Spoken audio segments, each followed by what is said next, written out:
Built to last. The power of a firm foundation. 1 Corinthians 3 verse 11 says, "For other foundation can no man lay than that is laid, which is Jesus Christ." Welcome to Life is a Test. This is Exploring the Parables of Jesus, Part 48. Developer Mr. Denton saw dollar signs as he stared on the wetland on Vincent Road. He dumped dirt, paved roads, and in no time sold exclusive lots for luxury homes to be built. Buyers rushed in, and shortly all lots were sold and houses built. Then the rainy season came. Water soaked the soil, and the houses literally popped up as walls cracked and foundations shifted. The neighborhood became a disaster. As Mr. Denton stared at the disaster, he said to himself, "One cannot cheat the ground. Skimping on foundation is a recipe for disaster.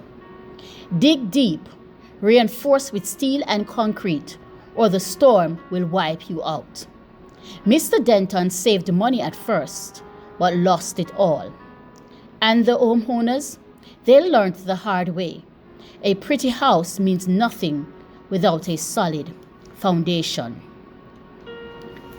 In 1970s, archaeologists excavating near the Sea of Galilee made a discovery that breathed new life into one of Jesus' most well-known parables.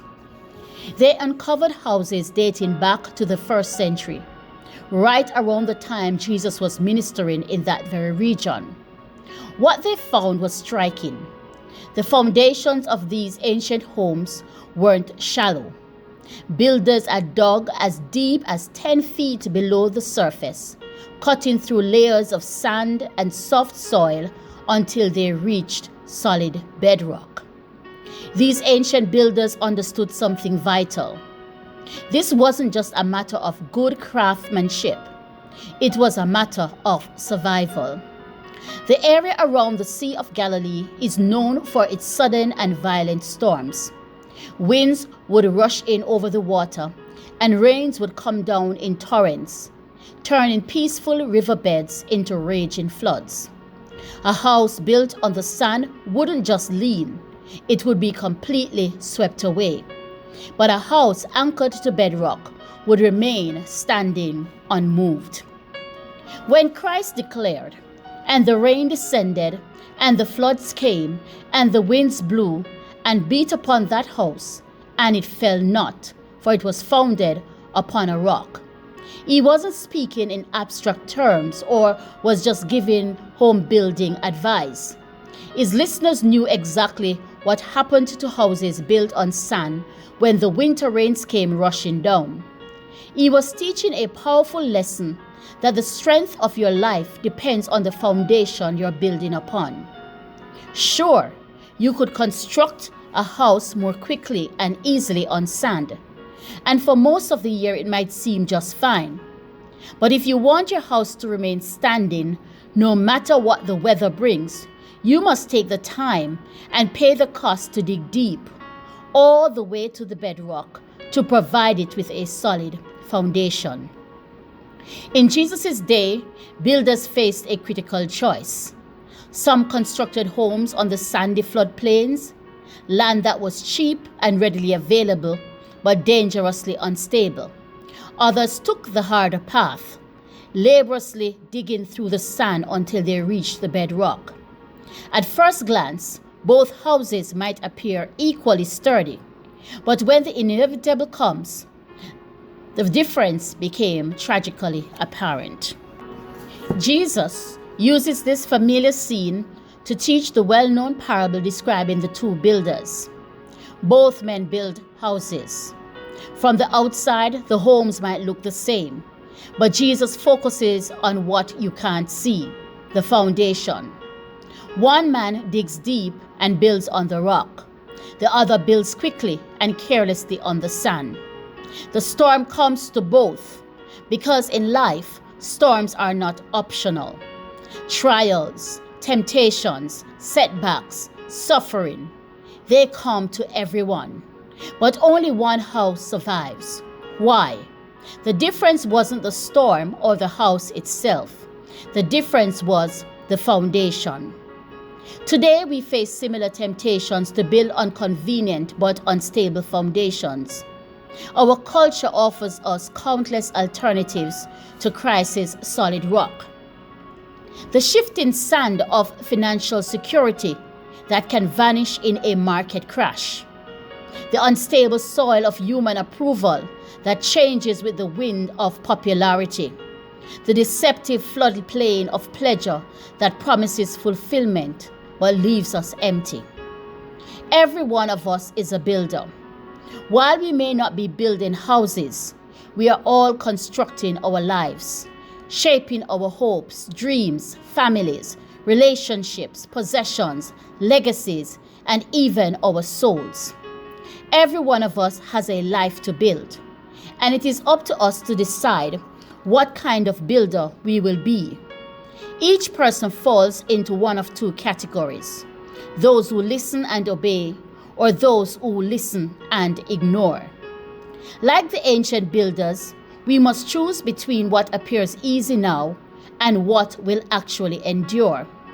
As the prophet Isaiah reminds us, in Isaiah 28 verse 16, "Behold, I lay in Zion for a foundation, a stone, a tried stone, a precious cornerstone, a sure foundation." Building on bedrock required extraordinary effort in Jesus' time. Workers would dig through layers of soil, sometimes using nothing more than hand tools, until they reach solid stone. It was a back-breaking, time-consuming work, far more difficult than simply building on the surface.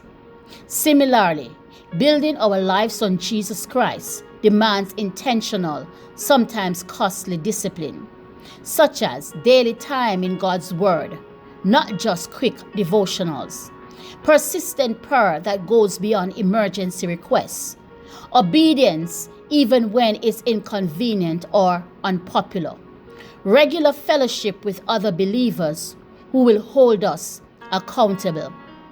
As Paul reminds us, "For other foundation can no man lay than that is laid, which is Jesus Christ." The true test of any foundation comes when the storms hit. In Israel, these could arrive suddenly, peaceful skies giving way to torrential rains in a matter of minutes. Similarly, life's trials often come without warning.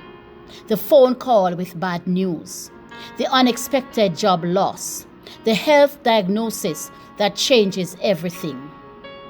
At such moments, we discover what we have really been building on. David's words ring true in Psalms 18 verse 2. "The Lord is my rock and my fortress, and my deliverer, my God, my strength, in whom I will trust." Today, Christ invites us to examine our foundations. The most important part of a house, the foundation, is the part you don't see. You don't praise a home for its foundation, but you'll certainly notice when it doesn't have one. It's the same with our lives. We may appear successful, happy, or even spiritual on the outside, but without a firm foundation in Jesus Christ, our lives are vulnerable. When the rain falls, and it will, our cracks will begin to show. Jesus is not calling us to build perfect lives. He's calling us to build on the right foundation. Not on money, not on popularity, not even on good intentions, but on His truth, His presence, and His words. So what are you building on? Both the wise and foolish builders experienced the same storm, but only one endured. Are we building on the shifting sands of human wisdom and temporary comforts? Or are we anchoring our lives to the eternal rock of ages? The choice we make will determine not just how we live today, but whether we'll still be standing when the storms of life come raging. Your support and dedication to sharing these devotions inspire us deeply. Thank you for being part of this journey. Join the Upper Room family for weekly prayer meetings every Wednesday morning, where hearts unite in prayer and fellowship. Ladies, don't miss the Wailing Women group every Wednesday evening at 7 p.m. Eastern Standard Time. It's a sacred and uplifting space for women to receive prayer, encouragement, and support in a nurturing community. Stay inspired by subscribing to our YouTube channel, where you'll find a wealth of devotional content to uplift and motivate you. Need more details or want to reach out? We are just a message away on WhatsApp at 441-519-8087. Remember, the choice we make will determine not just how we live today, but whether we'll still be standing when the storms of life come raging. Thank you for connecting with us. God bless you.